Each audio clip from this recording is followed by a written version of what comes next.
మంజీరా పరివాహక ప్రాంతానికి వెంటనే నీళ్లు విడుదల చేయాలని కొల్చెర మండల బీజేపీ అధ్యక్షులు పంతులు హరీష్ పటేల్ ప్రభుత్వాన్ని డిమాండ్ చేశారు. పరివాహక గ్రామాలైన రైతులకు ఇప్పటి వరకు కనీసం 0.5 టీఎంసీ నీరును సింగూరు ప్రాజెక్టు నుంచి మాన్పూర్ ఆయకట్టుకు విడుదల చేయకపోవడానికి ప్రశ్నిస్తూ, అలాగే రైతులు చేస్తున్న అన్న రుణమాఫీని చేయకుండా అరపుర రుణమాఫీ చేసి రైతులను మోసం చేస్తుందన్నారు. అలాగే కౌలు రైతులకు ఇప్పటి వరకు ఎటువంటి భరోసా అందజేయలేదని, రైతు బంధు కూడా సంవత్సరానికి 15,000 ఇస్తామని ఇప్పటి వరకు 2 విడతలుగాను ఎగ్గొట్టి ఈసారి 9,000 రైతుల ఖాతాలు ఇచ్చుకొని గొప్పలు చెప్తున్నారని అన్నారు. అలాగే ఈ ప్రభుత్వం సింగూరు నుంచి గన్పూర్ ఆయకట్టుకు నీరు విడుదల చేయకపోతే పరివాహకం చుట్టుపక్కల గ్రామాల రైతులతో పెద్ద ఎత్తున కలెక్టరేట్ ముట్టడి చేస్తామని ఈ సందర్భంగా హెచ్చరించారు. ఈ కార్యక్రమంలో బీజేపీ పార్టీ నాయకులు మరియు కార్యకర్తలు పాల్గొన్నారు.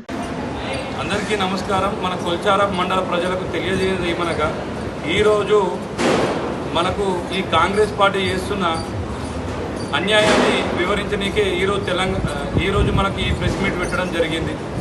ఈ ప్రెస్ మీట్ యొక్క ముఖ్య ఉద్దేశం ఏమిటంటే, మేము భారతీయ జనతా పార్టీ కొల్చారం మండల శాఖ తరఫున మేము ఒక హెచ్చరిక ఈ కాంగ్రెస్ ప్రభుత్వానికి మేము జారీ చేస్తున్నాం. ఈ యొక్క ప్రెస్ మీట్ వల్ల మేము చెప్పేది ఏంటంటే, మన మండలంలో ఉన్న రైతులకు ఎటువంటి ఇబ్బంది జరుగుతుందనేది వారి దృష్టికి తీసుకెళ్ళడానికే ఇదొక మా చిన్న ప్రయత్నం. ఎందుకంటే మన యొక్క కొల్చారం మండలంలోని ఎన్గండ్ల, మందాపూరు, తుక్కాపూరు, కోనాపూరు, పైతర, సంగైపేట, దాంతోపాటు గణపూరు, ఇష్టాపూర్ అండ్ రాంపూర్, ఈ యొక్క గ్రామాలు కేవలం సింగూరు నుంచి నీటి విడుదల అయ్యే నీరు పైననే ఇక్కడ పంట పొలాలు పండుతాయి.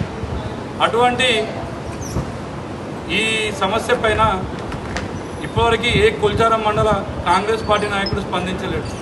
ఎందుకంటే రైతులు తుకాలు పోసుకున్నారు, కానీ నార్మల్ ఏనికే ఇప్పటికీ మన సింగూరు డ్యామ్ నుంచి గన్పూర్ ఆయకట్టుకు కనీసం 0.5 టీఎంసీ నీళ్ళు కూడా విడుదల చేయలేకపోయారు.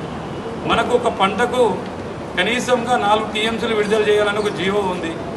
కనీసం ఈ పంటకు కనీసం 0.5 టీఎంసీ కూడా చేయలేరు. ఇప్పటికే ఈ గన్పూర్ ఆయకట్ట పరిధిలో ఉన్న చెక్ డ్యాంలలో కానీ గన్పూర్ ఆయకట్టలో కానీ మొత్తం నీరు అడుగంటింది.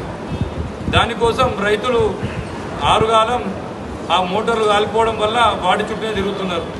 కనుక మేము ఒక హెచ్చరిక జారీ చేస్తున్నాం. ఈ కొల్చారం మండల రైతుల పక్షాన రేపు ఎటువంటి ఈ వారం రోజుల్లో ఎటువంటి నీటి విడుదల కాకపోతే మేము ఈ కొల్చారం మండల రైతులను తీసుకొని మేము కలెక్టరేట్ ముట్టడికి బయలుదేరుతామని చెప్తున్నాం. అలాగే ఈ కాంగ్రెస్ పార్టీ మేము పేదల పక్షము, మేము రైతుల పక్షమని చెప్తారు. ఇప్పటికీ మా గ్రామాలలో, మా కొల్చారం మండల గ్రామాలలో చాలామంది విలేజ్లలో కనీసం 30% రుణమాఫీ కూడా కాలేదు. దానిపైన ఏ కాంగ్రెస్ నాయకుడు స్పందించాడు. అలాగే మన యొక్క ఈ కౌలు రైతులకు సంవత్సరానికి 12,000 రూపాయలు ఇస్తున్నారు. ఇప్పటికీ ఒక్క రూపాయి కూడా విడుదల చేయలేరు. అలాగే మేము గెలిస్తే రైతు బంధుని రైతు భరోసా చేస్తాం. గెలిచిన నుంచి మేము పంటకి 15,000 రూపాయలు ఇస్తాం, సంవత్సరం 15,000 రూపాయలు ఇస్తామన్నారు. కానీ చేతగాని ప్రభుత్వం 2 విడతలు, ఒక సంవత్సరం 2 విడతలు ఎత్తేసి మొన్న ఏదో తూతూ మంత్రంగా స్థానిక సంస్థల ఎలక్షన్స్ ఉన్నాయని చెప్పేసి 9,000 కోట్లు రిలీజ్ చేశారు. అలాగే మనకు రుణమాఫీ 26,000 కోట్లు చేస్తాయని చెప్పేసి నామమాత్రంగా 16,000, 17,000 కోట్లు రుణమాఫీ చేశారు. అంటే మిగతా వాళ్ళందరూ రైతులు గారా? ఈ పార్టీని మేము ప్రశ్నిస్తున్నాం, కాంగ్రెస్ పార్టీని. అలాగే రైతుల పక్షాన నిలబడని ఈ కాంగ్రెస్ ప్రభుత్వానికి కొంచెమన్నా సిగ్గుండాలని మేము అంటున్నాం. ఇదే మా హెచ్చరిక. రేపు ఒకవేళ ఈ ఆయకట్టుకు ఎటువంటి నీళ్లు విడుదల చేయకపోతే మేము పెద్ద ఎత్తున మా గ్రామాలలో ఉన్న రైతులను తీసుకెళ్లి ఈ కలెక్టరేట్ ముట్టడికి మేము చేస్తామని చెప్తున్నాం.